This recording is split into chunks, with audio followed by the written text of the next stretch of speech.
এখানে কিন্তু ভাইজান লিখে নিয়েছে স্বপ্নচোরা।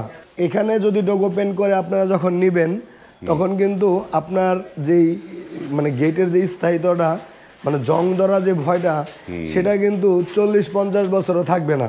আর এই যে কালারটা করে দিতেছি, কালারটা আপনার 10 থেকে 15 বছর অনায়াসে আপনি এটা ব্যবহার করতে পারবেন। কারণ আমাদের এইখানে দেখেন যে এটা হলো হার্ডনার পুটিং, ওয়েল্ডিংগুলোকে রিমুভ করে দেওয়া হয়েছে।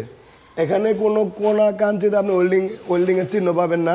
এটা হলো হার্ডনা পুটিং মারা পরে এইখানে আমি আরেকটা গেট রাখছি, সেটা হলো এরপরে আমরা আইসিআই পুটিং করছি, মানে আরও একটা পুটিংয়ের স্তর টান দিচ্ছি। দেওয়ার পরে কিন্তু ওয়েল্ডিংয়ের কোনো চিহ্ন কিন্তু আর এখন দেখা যাচ্ছে না। আর এই গেটের মধ্যে যেই মানে এইটা দেখতে পাচ্ছেন কালারটা, এটা হলো একটা জং প্রতিরোধকারী স্টিল আস্তর। সেই স্টিল আস্তরটা কিন্তু আমরা এই গেটের মধ্যে আগে মারছি পুরো গেটে, যাতে আপনি যদি রং নাও করে রাখেন তারপরেও কিন্তু জং আসবে না। আবার অনেক গেটের ক্ষেত্রে দেখি আপনাদের রং ফুলে যায় বা ফুলে নষ্ট হয়ে যায়। সেটার মূল কারণ হচ্ছে এই স্টিল আস্তর না মেরে যদি আপনি গেটে পেন্ট করেন, প্রাইভেট কারে পেন্ট করেন, বাসে পেন্ট করেন, সেক্ষেত্রেও কিন্তু আপনাদের এই ধরনের জং চলে মানে রং নষ্ট হওয়ার সম্ভাবনা থাকে।